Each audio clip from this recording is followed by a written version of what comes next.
Whoever killed Tupac had S hats on. Your homeboys killed Tupac. After decades of keeping one of hip-hop's darkest secrets, Big U has finally spoken out about what really happened to Tupac, who was behind it, and why it happened. Many believe he's coming forward now because his own son was recently killed, and revenge may be driving him. In this video, I'll break down Big U's confession and explore what it could mean for the music world. The silence is over. No one expected this from a man whose reputation was built on secrecy and loyalty to the shadows. But when Eugene Big U Henley finally spoke out following the brutal death of his son on Halloween night, it wasn't the voice of a hardened street figure we heard.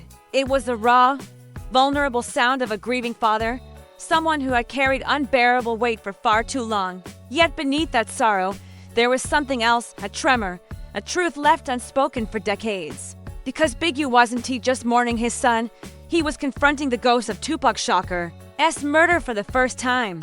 And the most shocking part, the account he shared about the night Tupac was killed could completely upend everything the world thought it knew about that fateful September evening in Las Vegas. I remember where I was when Tupac got killed. I was in Salinas Valley, 180 level 4. And I remember when the officer came and told me, he said, your homeboys killed Tupac.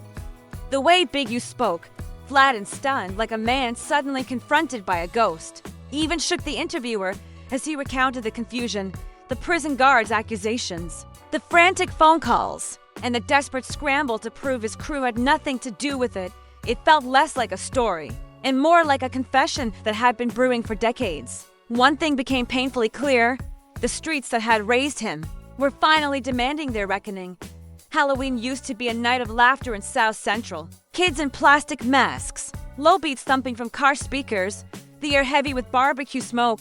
But this Halloween was different. Hours before midnight, 34-year-old Jabari Henley, Big U's son, was shot and killed near Figueroa and 69th Street, a block with more funerals and birthdays. Police reports say Jabari approached a vehicle and someone inside opened fire before speeding off.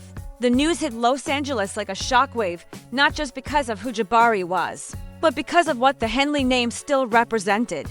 Eugene Big U Henley once managed Nipsey Hussle and is believed to have been a leader of the notorious Rollin' 60s Crips, and now his son's blood was on the streets. In the code Big U once lived by, every action has a consequence, and within hours, reports surfaced of retaliation shootings. 3 more lives lost. If true, this wasn't random.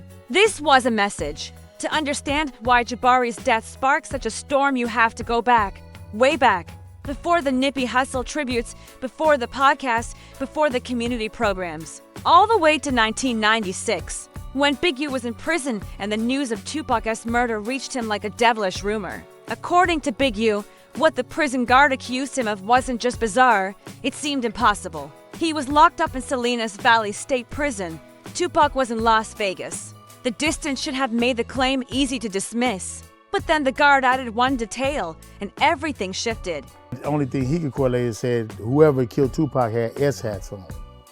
And they got into with these dudes, and they saw it automatically in LA that gold S hat, the Seattle Mariner hat, meant the homies. In gang culture, symbols can carry deadly consequences. That single S in the wrong place at the wrong time transformed mere suspicion into outright accusation, taken by surprise. Big U had to make calls from a prison-issued phone, a detail that, in retrospect, almost feels like something out of a movie. Everyone else in the So car. he told him the dead man. That was the moment, he says, he first learned the news. Tupac Shakur had been killed in Las Vegas. A name that had defined an era, a man who preached thug life as gospel, gone in an instant. Over the years, countless theories have circulated about his death, but none were as shocking or as ironic as a confession from Dwayne Keefe D. Davis. Big U's reaction to Keefe D's account was immediate and intense to him. The story seemed unbelievable. Here was a man caught with a trunk full of PCP, offered immunity if he told the LAPD everything he knew about Tupac's murder, provided he didn't lie, and with everyone else allegedly involved. Orlando Anderson, the suspected shooter, and others in that white Cadillac, already dead. Keefe D's confession became a singular, almost legendary account. You see it now, don't you see? Big U, you see it now, right? The punishment of being locked up ain't about being locked up. It's about what you lose when you locked up. That statement, flat, bitter, and final, summed up everything that makes this case so complicated. Tupac's murder was meant to reveal the dark connections between hip-hop and gang culture, but instead, it became a maze of speculation, with everyone pointing fingers at shadows. Big U found himself caught in the middle of history and rumor, tied to every street story, yet responsible for none. To the streets, he was more than a man. He was a legend, a name spoken alongside Nippy, Tuki, and Death Row. To the LAPD, he was a person of interest in countless city conflicts. To the media, he was a story, gang leader turned mentor. But to his son, Jabari, he was simply Dad. And when Jabari's life ended the way so many of Big U's peers' lives had, the cruel irony was undeniable. Even OG Percy, the former convict turned commentator, recognized it as a stark reminder that in life, everything eventually comes full circle. Art can only take so much until you have to quit, man. And a lot of die of broken hearts. Percy's words weren't harsh, they were heavy with grief. He understood that kind of pain, having witnessed how the news of a child's death could break men even behind prison walls. In the days following Jabari's death, social media erupted. Clips of Big U discussing Keef D's immunity deal resurfaced. Forums dissected every gesture, every pause, every nuance. Questions swirled. Was his son's death somehow tied to Tupac's murder? Retaliation for old events? Or just another cruel twist in South Central's endless cycle of violence? The truth is, no one really knows. What is clear is that Big U had broken his long-held silence, revealing a man who had seen both the glory and the grief that come with the streets. Big U, who once mentored Nippy Hussle, guiding him through fame while keeping his feet rooted in the streets, now faced a loss mirroring the senseless violence that had claimed Nippy. While online speculation ran rampant, one fact stood out in Los Angeles. Legacy doesn't protect you, it makes you a target. Maybe that's why Big U's words about Tupac resonate differently now, less denial. More the weight of decades-long omission. The most compelling part of his confession wasn't what he said, it was what he left unsaid. Every detail, every silence spoke louder than explicit admissions, suggesting that the system may never have cared for truth, only control. Big U had lived through stories whispered in prison cells, but this was different. For the first time, he wasn't a mentor or neighborhood legend. He was a father facing tragedy that felt like divine punishment. As the media probed, one question loomed: had the streets caught up to him? Or was he finally paying for secrets that stretched back to Tupac? When Keef D was arrested and indicted decades later, Big U's name resurfaced in every conspiracy map. Grainy photos of him with rappers, police, and community figures were scrutinized, each connecting decades of violence back to him. One line he spoke quietly in an interview, "I love Tupac though," sounded, for a moment, like guilt in disguise. Las Vegas itself is haunted by ghosts, gamblers, hustlers, lost dreams. But one ghost lingers above all: Tupac Shocker. Every year, fans gather at Flamingo Road and Cova Lane, leaving candles, flowers, and photos of the site where he was shot on September 7, 1996. The question everyone whispers remains the same: who really killed Tupac? Each year, the answer shifts like heat mirages across asphalt. When Big U spoke decades later, even skeptics listened, not for his certainty, but for what he revealed about the forces behind it. In 1996, Big U's crew, the Rollin' 60s Crips, one of Los Angeles' most feared sets, and rumored links to the Southside Compton Crips, were tied to Keef D and Orlando Baby Lane Anderson, the man believed to have fired the shots. Tupac, riding high after the Tyson versus Selden fight, walked into a hotel lobby and spotted Anderson, leading to a brief altercation captured by security footage. Hours later, a white Cadillac rolled up beside Tupac's car.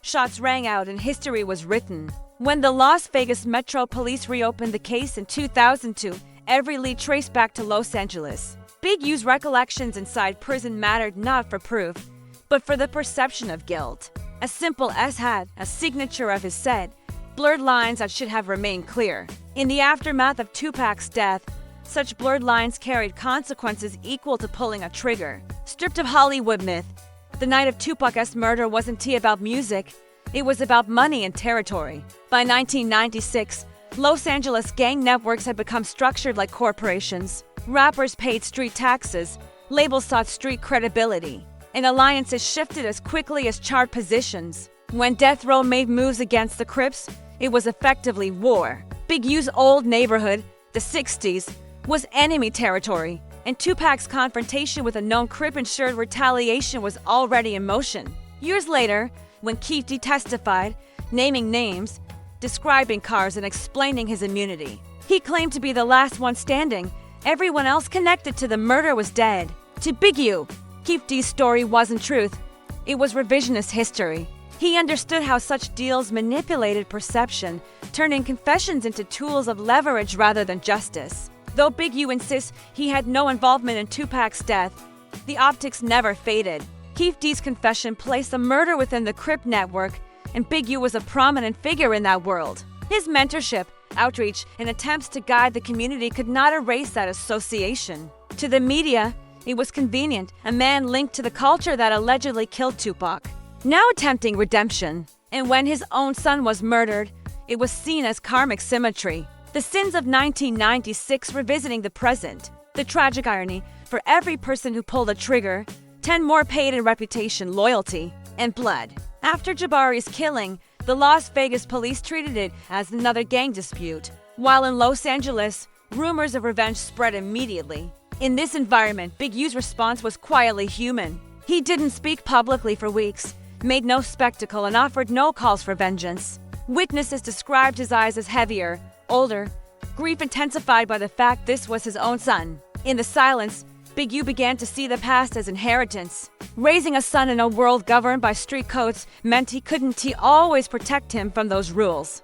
The Rollin' 60s weren't just a gang, they were a system of survival, a neighborhood family. Big U had once structured that system, ensuring his people had purpose, even if it meant fighting. Over the years, control faded, gentrification displaced families, drugs diluted loyalty, and social media turned respect into spectacle. By the time Jabari was grown, the new generation settled scores online rather than in person.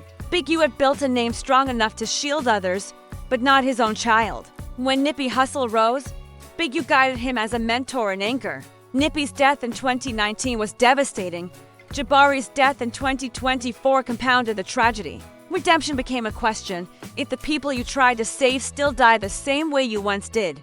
What's the point? Every headline, clip, and whispered conversation in South Central echoed that question. Perhaps survival, not redemption, had always been the goal. When Big U spoke of Tupac, it wasn't just about one man. It was about a system designed to consume its own. Jabari's death mirrored that system. Tupac was gunned down after a minor scuffle. Jabari was killed after a disagreement. Both were products of communities that valued pride over peace.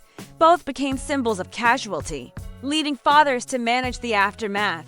Different decades, same tragedy. Law enforcement may hold press conferences and reopen cold cases, but the streets still deliver their own justice, perpetuating cycles of revenge and imbalance. Big U spent years preaching peace, showing younger men that restraint wasn't weakness. When the cycle came to his own doorstep, he was tested in the harshest way. The irony of a man who once enforced codes now advocating forgiveness is stark. His evolution was survival, adapting to the streets' ever-changing rules. In grief, he refrained from fueling chaos, knowing retaliation could claim not just lives, but his soul. The neighborhood watched. Big U didn't lash out or threaten. Slowly, people recognized something new, a man who survived everything the streets offered, yet refused to be consumed by them. That kind of peace comes not from fame or therapy, but from losing so much that nothing remains to be taken. If one image defines this story, it isn't Tupac's BMW, Big U's interviews, or sirens on Halloween night. It's a father standing over a casket, realizing that every fight, alliance, and silence led him here. In that stillness, he understood Tupac's words. The realest people don't have a lot of friends. Survival often means enduring alone. Big U's story has shifted. It is no longer about guilt or innocence. It is about inheritance, the passing down of trauma, loyalty, and love. Power can't shield you from consequences. His silence now feels less like defense, more like a prayer. Vegas remains indifferent to its ghosts. Los Angeles continues to churn out the same myths. Big U, once a name that drew collective breath, is now just a man trying to breathe. Through all the noise, one truth remains. The streets don't create legends, they create survivors. Survival isn't victory. It is proof that the pain hasn't yet caught up to you.